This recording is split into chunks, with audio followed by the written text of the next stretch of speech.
Good morning. Glad you're here today. It is summertime, whether you were ready or not, and we're looking forward to seeing what God's got in store for us this summer. We are taking some time to work through a series we're calling the Summer Rules, and we started last week. So if you're new to the bridge, you're not too far behind. We'll be able to catch you up pretty quickly. When I think about summer and all that goes along with it, there's obviously the vacation kind of thing and beach and all that, but there's also an element that is a little uncomfortable to talk about, especially if you're past those years, especially if you're now married, happily married, and in church with your significant other. There is that summer love that happens just about every summer when you're in middle school and those early high school years. And if you're married now and your spouse is looking at you, just turn and say, I do not understand what he's talking about. That didn't happen to me. But truth be told, most of us know what that's like. You go on vacation, or you go to camp, or you even go to church camp, or you go visit your grandparents, or you go visit an aunt or uncle for part of the summer, and there's that kid that lives across the street, or there's that girl on the other end of the beach, or there's that guy at camp, or whatever the case is, and along the way, you just have what you know is to be a summer crush. And even when you're a kid, you know it's not real love. It's not really going to last. I mean, very few 13-year-olds are going to fight you over, I've found my partner in life kind of thing. But, you know, you lean into it and you love it and you have all the feelings and it's great. And even if you say it doesn't matter, you cry a little tear when you leave. And it's kind of part of the thing. It just goes along with summer for many, many people. And that's fine. But when you get home, especially if you've forgotten that, oh yeah, I've got somebody else at home, you have some splaining to do when you get back. Because the idea is you're not going to spend time talking with, texting with, messaging someone while you're taken. And it's not the fault of the person that you left behind for the week.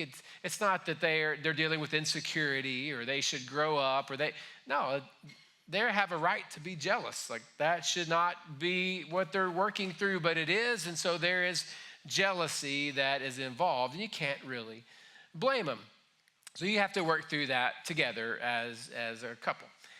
Well, there are a lot of times that we try to understand God by assigning him human attributes and feelings, and God feels this way about this because I feel this way when this happens. And sometimes it doesn't really work. And I think we take advantage of the fact that God's not necessarily in the room defending himself on that, saying, I don't feel that way.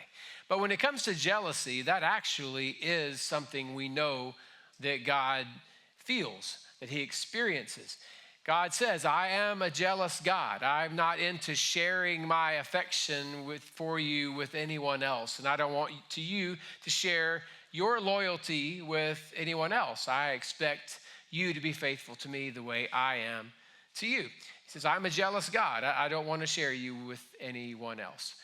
So that has been understood in the relationship that God has had with his people, but that relationship has changed over time. It really began with God revealing himself to a man named Abraham thousands of years ago. He said, Abraham, I'm going to make a promise to you. I'm going to make a commitment to you. I am going to be your God. I'm going to do a miracle through you, and I'm going to create an entire nation of people through you. And there were a lot of reasons why that was unlikely to happen, but God gave Abraham the promise, and he lived the rest of his life based on believing that promise. He passed that promise down to his son, and then his son to his son, and that was an understanding that God had this relationship with his people based on the promise of Abraham. Well, after Abraham was long gone, God's people had gotten good at flirting around, and they had dated around, and they had a past, and there were a lot of other experiences and cultures and gods that they had experienced along the way, to the point where when we get to the part of our story where we are right now in the book of Exodus, God's people really don't know God. They are God's people in that we look back and say, well, God made a promise to their ancestor Abraham, but there was no real understanding of who God was. In fact, that's why when God showed up to Moses and said, I want you to lead my people, Moses said, well, okay, but who do I tell the people you are? Like, they're not going to know you. In fact, what is your name? And when we read through that seems so odd. A God that is speaking to Moses, and Moses says, pardon me, but who are you? And what am I supposed to tell the people? They're going to say, well, who sent me? I'm going to say the God that talked to Abraham hundreds of years. How do I do this? And God told Moses, you tell them I am. I am a God? No. I am your God? No, not even that. I am. I am the God. I don't have an equal. There is no one else. It's I am. So Moses, when he went back to the people and they said, which God sent you? Which God told you? What is this God like? And Moses like, this is different, guys. This is not like the gods of Egypt or the gods of Canaan where we were before. This is the God, the one. So God spoke to Moses. Moses went to his people. If you know any part of the story, you've probably heard that Moses led God's people out. They get to the edge of the sea. They think it's over with. And then God parts the seas. They walk across on dry land. The waters come back once they've gotten across, and it drowns the army of Egypt, and they never see them again. So they're wandering around now, forming this new nation of people with this God that they're just now getting to know. All they know is it's the guy that talked to Moses out of the bush, and we've heard stories of his promise that he made to Abraham, but we don't know this God. So there is a getting to know you kind of thing happening. Moses goes up to the mountain in this place called Sinai in this desert. He goes up on this mountain, he meets with God, and God gives him these 10 rules. Now, as I mentioned last week, and I'm going to probably mention it just about every week, just so that we can grasp the reason for the rules. The reason we have these 10 commandments, and there's really 3 that I've brought up, I'm going to continue to bring up. One is to protect us. Think about all the ways in which you would have avoided heartache had you just listened and done what God asked. All of those commandments. So they're there to protect us. They're also there to set us apart. God gave them to his people, and if they followed these rules, it was going to make them different than any other nation. And then third, we have these rules so that we get to know who God is. Just like you walk into a house, you can see house rules around people's homes. It tells you a little bit about the owner of the house. Now, everybody has live, love, happy, or whatever that one is, but we have that one, and then you've got, as for me in my house, that. But other than that, you have other house rules, and as you understand the rules, you get to know the owner of the house. If you walk into a house, notice all the shoes are on the outside. That tells you a little bit about the cleanliness that you're about to go through. If you walk in and there's cereal in the bathroom, that tells you another end of like what's happening here. So there are rules. And so God gave his people these 10 rules. And as they got the rules, they're able to go, oh, this is what our God is like. The God that has delivered us, this is what he is like. So we get to that point now in Exodus chapter 20. We have a list of all of these rules. And the one we're going to look at today is found in verses 4, 5, and 6. Verse 4 reads, "You shall not make for yourself an idol or any likeness of what is in heaven above or on the earth beneath or in the water under the earth. You shall not worship them or serve them, for I, the Lord your God, am a jealous God, visiting the iniquity of the fathers on the children, on the 3rd and 4th generations of those who hate me, but showing loving kindness to thousands, to those who love me and keep my commandments." Now, today is a different time, and we know that.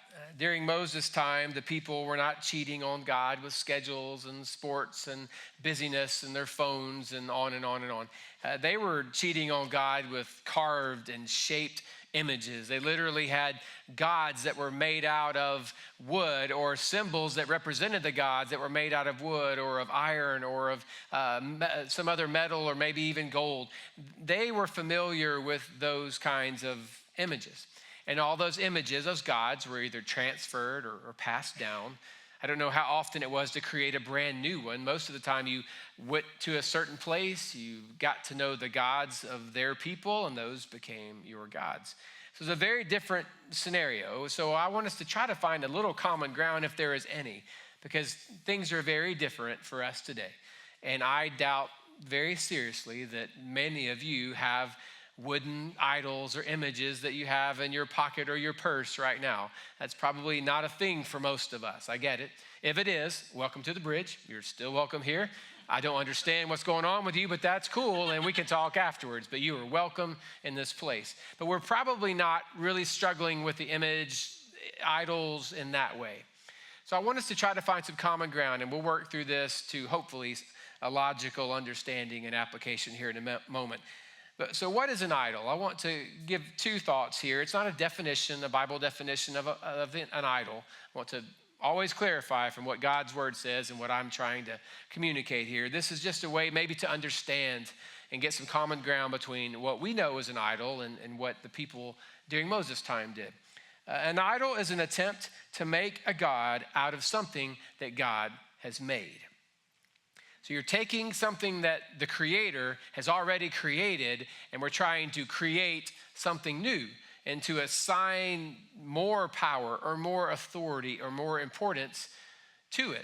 We're not really creating, we're just taking something that the Creator has already created, and we're assigning a different value to it, giving it more power. An idol is really us taking a look at a gift and honoring it more than the actual giver of the gift. That's in essence what an idol is. But also it's this: an idol is a thing that we rely on to fulfill us, protect us, and guide us. Treating something that is just ordinary as if it's something we can't live without. We got to have this. If I have this, then I can take these steps. If I have this, then I'm protected in this way. As long as I've got this, as long as I have this thing or this relationship or this feeling, or as long as I have this status, or as long as I have this job, or as long as I have this appearance or perspective, whatever it may be, as long as I have this, then I'm okay. And really, it might not be a God, but it's become a substitute for God. It doesn't have to necessarily have a backstory and an origin where here's my piece of wood and this is the God of this or that. It's not really that. It's more of this has become a substitute for my reliance and my trust in and my following of the one God that I actually know. Well, if that's the case, then why did people create them in the first place? Why did they? And maybe even now, why do they? Well, we create idols, one, because we have too much pride and we have too little power. We know we need help. We know there are things that are out of our reach. We know that there are things that we can't necessarily accomplish by ourselves, but we have way too much pride to throw ourselves at the feet of some God we can't see and say, God, deliver me. God, rescue me. God, help me in this. We have way too much pride for that. We're going to figure this out, but we also know we can't really figure it out on our own. If we could, we would have already done it.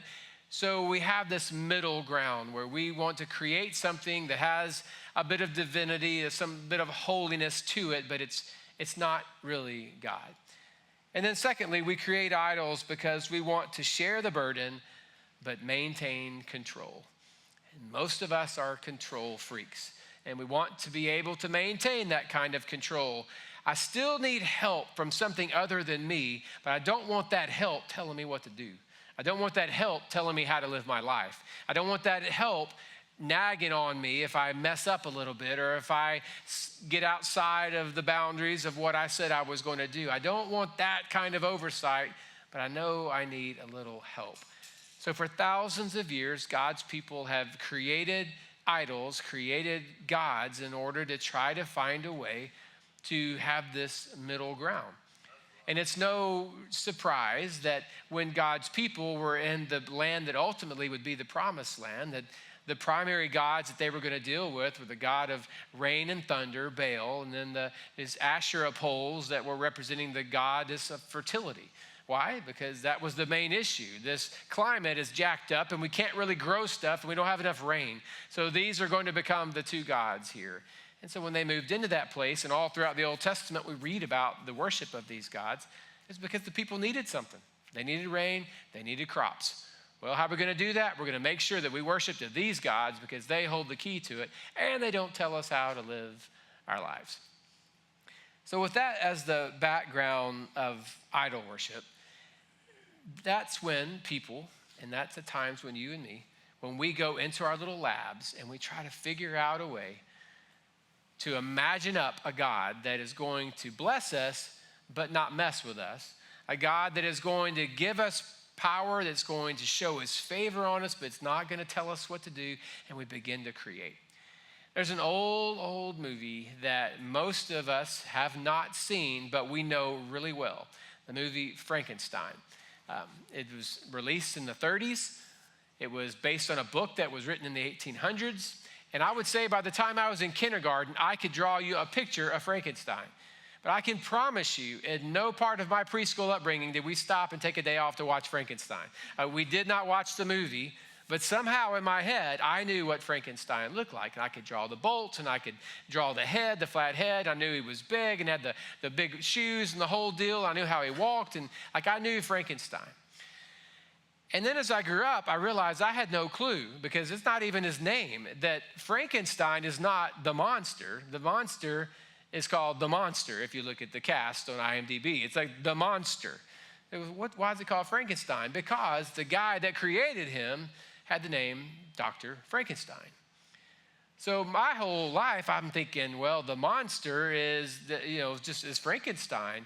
Like, no. The monster is actually the monster. Frankenstein's a scientist who tried to create life out of this thing, who took all these dead things and wanted to find a way to create life. And then now I'm reading through and I'm taking a step back thinking, maybe I was right in the first place. Maybe I get this now. Maybe the monster wasn't the monster. Maybe the monster was Dr. Frankenstein. The fact that he would have the pride, the audacity to take all the gifts of the Creator and say, I want that same power. I'm going to create for myself. I say, well, Chad, you need to settle down. Like this whole worship and the images thing, I've never, ever had that thought like Dr. Frankenstein. I get that. I understand that. I haven't either. So is there any application at all, or is this just one of those 10 rules that we just don't really relate to? One that's not really going to affect us? Because I know that we're not all going to be affected in the same way with all these commands. Some of these are no temptation to any of you, and then there will be others that are struggles and have even threatened to take you down already at this stage of your life. So I get that. So is this just one of those, or are there modern idols truly in our lives? And I think there are, but this is not about images that are formed out of material. I think for you and me, the application of this rule is understanding that we have images that we've actually formed in our minds. It's not material things. Most of you have not created anything out of them. Most of you don't have anything wooden or any sort of weird doll or any sort of odd little shape that you hold up and say, that's my deal, that's my God, that's what I worship. I understand that, but you and I have formed images in our minds that have ultimately shaped who we worship and how we worship. So what I did is I went through my own little demented mind. I have a little Frankenstein, I guess, in me, but I thought, what are 10 gods that we're creating and we have created that I walk amongst even today, and maybe even that I'm guilty of worshiping? So I want to run through these quickly. These are not incredibly profound. They're certainly not found in Scripture, but I see them all around us, and you're going to recognize some of these gods, and some of these gods are gods that are in your head. And the first is the God of comfort. We've imagined up and we've created a God whose chief end is to make life comfortable for us.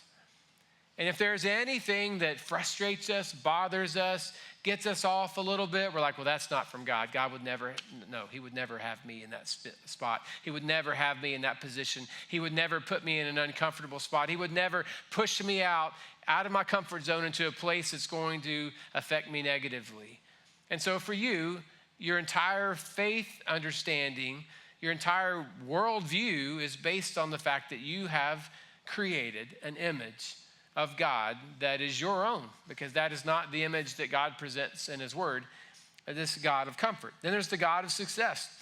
We've imagined up a God that wants us at all times to win, no matter what. Our God wants us to win. Worst case, runner up, but be a big, big success. And God is all about that. And if I don't win, it's because something's off in my life. I haven't prayed right. I'm not around the right people, or I've done something. There's a sin in my life. There's some issue, because God ultimately wants all success. You say, well, I've even seen that word in Scripture. That word is in Scripture. But this idea that there is a God who, more than anything, wants all of us just to win everything we're a part of is something that we've created. Then there's the God of fairness. This God kind of ticks me off, and I'm not really tempted with him because I maybe see him too much. But we've imagined this God that ultimately is just going to honor honesty and hard work and make sure if you do the right thing, then you're going to be elevated and you're going to get the job and you're going to get the relationship and you're going to win the contest. And that is absolute baloney. But we've created that. We believe that.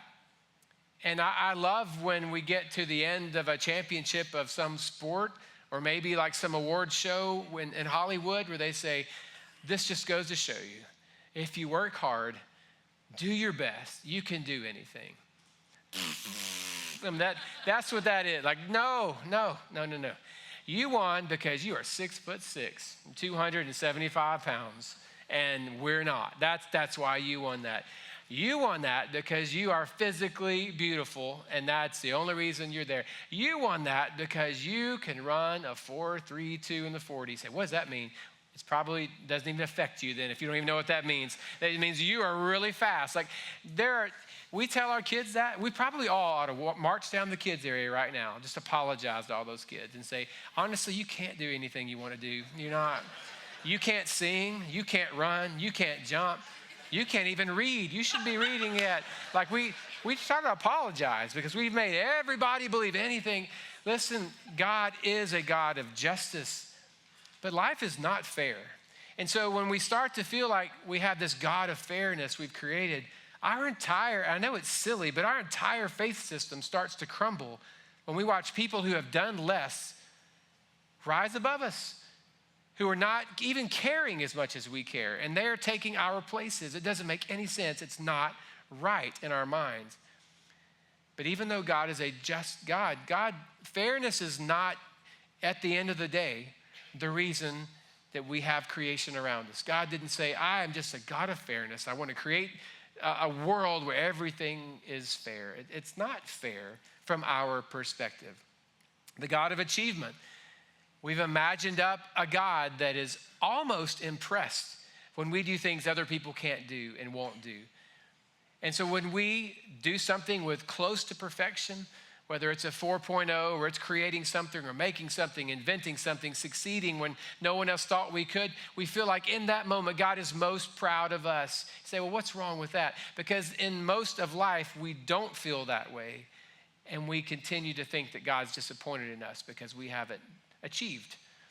When achievement, now we do everything we can to God's glory, that's kind of clear. But God's not a God of achievement. He is the great I am. That achievement may be a part of that, but that's not why he does what he does and is who he is. Then there's the God of familiarity. We've imagined up a God that's like us. So the whole idea of fear and trembling and awe and reverence, put it to the side. We've created a God who just wants to hang out. We just get to chill with God. Now, is God a friend that sticks closer than a brother? Is Jesus that? Yes. But there are other aspects to God's character, and if we're not careful, we just create this God of familiarity. The God of now. We've imagined up a God and we worship a God that would never, ever, ever make us wait. And if we're waiting, then something's off. If we're waiting, then we've missed something. If we're waiting, it's because we've done something wrong. If we're waiting, it's because God has already said no, and those things may not be true. There is power in the waiting, but the God of now doesn't necessarily believe that. Then there's the God of yes, the God that would never, ever, ever tell his people no. God would never look at us and say, I do love you, but I'm not going to allow you to have that job. I do love you, but you don't need to be dating him. I do love you, but this is not going to be your time. I do love you, but maybe next year. I do love you, but I want you somewhere else. And that doesn't make sense with those who are worshiping the God of yes. Just a couple more. The God of proof. We've imagined up a God that will show us how things are going to unfold before we have to take a step so that we can see how it's going to work out and we can have a sure thing and we don't have to exercise any faith at all. But ultimately, faith is believing with your entire being on something that you can't see. which is what Moses was trying to convey to the people, which is so hard. Then there's the God of good. We've imagined up a God that's just good with everything. As long as you're kind and you mean well, it's all fine. I'm not worried about sin. I'm not worried about obedience. I'm not worried about my laws. I'm not worried about any of that. Just be kind, be good, and then we're all good. And then there's the God, lastly, the God of Sunday, where if we give him an hour on one day a week, we can do whatever we want to do the rest of the week, and he's fine with it because we've paid, so to speak. We've paid for his services. And none of those 10 gods even remotely resemble the great I am. But all of us have seen those gods. All of us are around people who worship those gods, and some of us have found ourselves creating those same gods in our own lives. But that is not who he is. You know, the interesting thing that I've discovered, as many of you have, is that God is more interested in being heard than seen. And I wonder if it's because it takes a little more work to hear than it does to see. And I think maybe that's why we have his word and why he didn't just wait 2,000 more years to send Jesus when we could all take pictures of him and video the resurrection on our phones and pass it around. And I thought, you know, you'd have more people in the kingdom, God, if you would just waited 2,000 more years, because somebody's going to get the resurrection on video somehow. It'll hit YouTube in no time, and then everybody can see it, and it takes no faith at all. And yet God's always valued being heard more than being seen, and he's spoken throughout history. And he had spoken to Moses, and he told Moses, the great I am is sending you out. He went to the people. They said, who is the great I am? They're like, listen, the I am has sent me. But when they watched the I am lead them across this dry land, this dry sea, and deliver them, they were like, well, I don't know who he is, but we'll follow him. That's a good God right there. That God will work for us. So they all said, we're in. Moses goes up to the mountain. He meets with God. God says, here are the 10 rules. And then after he received the rules, in Exodus chapter 32, verse 15, we find a real strange twist in the story. It says, Moses turned and went down the mountain with the 2 tablets of the covenant law in his hands. They were inscribed on both sides, front and back. The tablets were the work of God. The writing was the writing of God, engraved on the tablets. When Joshua heard the noise of the people shouting, he said to Moses, there is the sound of war in the camp. Joshua was the military leader for Moses. Moses replied, it is not the sound of victory. It is not the sound of defeat. It is the sound of singing that I hear. And when Moses approached the camp and saw the calf and the dancing, his anger burned, and he threw the tablets out of his hands, breaking them to pieces at the foot of the mountain. And he took the calf the people had made, and he burned it in the fire. Then he ground it to powder, scattered it on the water, and check this, made the Israelites drink it. So he is meeting with God. God says, here are the rules, and one of those is to not make an idol. Don't worship an idol. I want you to be faithful to me. Don't worry about what you can see and feel and touch if it's not real. I want you to worship me. He gets down to the bottom of the mountain, and the people, while he was gone, had actually made this golden calf to worship. They said, Moses is taking too long talking to his I am, so we're ready to go on. Let's make our own image that's going to protect us and get us into this land that we desperately need. And Moses had it. He takes those tablets. God himself wrote him a letter, gave it to him. He's walking down a mountain. I can imagine how carefully with these tablets. He gets to the very bottom. He made it to the bottom, and then he just smashes them around. He takes the idol, he grounds it up, throws it in the water, and forces the people to drink it. He says, this is the God you want? Then drink up. Now, I am no Moses, and that is not going to be my application for this message today with us. But I do think that this would be a great time for us to stop, to step back, and ask ourselves if we have created a God that is not even real, that we've created this image, we've imagined him up, where the things that are important to him are the things that just so happen to be most important to us. And the things and the ways we want him to move just so happened to line up with our dreams and plans for our own lives. And step back and allow God to be God. Not that he needs our permission, but to begin to relate to him in that way. Say, well, what if though? What if I worship him as he truly is and find out that he's not that concerned with comfort in this season of my life? What if right now my health is not really first and foremost for him? What if fairness is, listen, those are difficult seasons of life. I understand that. And there have been times when I have been really disappointed in God's response to my prayers. And I've been frustrated and borderline angry at how he has or has not moved in certain ways.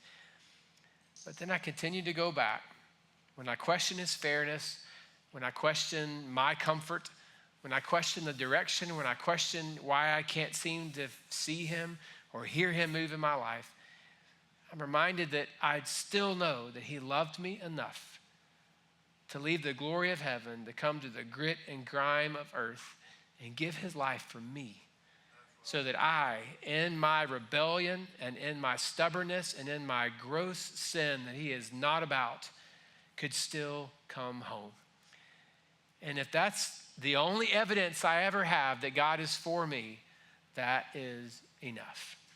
And if you're not a follower of Jesus, I want you to know that you're probably going to have a lot of questions even moving forward, even if you trust him. But you are not going to find another God that can actually hear you, that would stay with you, that will listen to you, and certainly that would die for you so that you could be free. And I want to encourage you, challenge you, and borderline beg you to consider following him today. And if today you're ready to become a follower of Jesus, after the service is over, I want to encourage you to take one of those cards in front of you. Mark, today I've become a follower. Give us your info, drop it in the offering and tithe box on the way out. We'll let you know when our next baptism is, and we can start moving forward with you taking your next step of faith. Because there is nothing more important than you deciding once and for all which God that you're going to serve. And truth be told, there is only one God of heaven. He's above all, over all, in all, and through all, and he is inviting you to be all in with him today. Let's pray. Father, thank you for loving us, for your patience, for the way that you continue to pursue us as you pursued your people for thousands and thousands of years. And God, for the teenagers and for the adults in this room today who have never made that decision to become a follower of Jesus, I pray that today, right now, is the last moment that they will ever spend on the outside looking in. That this would be the moment that they would solidify their decision to be yours, to follow you as you are, to trust you for who you are. And God, forgive me and anyone else in this room who has been guilty of trying to make you something you are not, to make you some sort of genie God that just gives us what we ask for when we ask in the right way, or to be some sort of protector who is almost guilty anytime we're having a bad day. God, that's not the way that you've presented yourself. That's not how you've revealed who you are. And God, for those who just don't know you, God, I pray that this week they would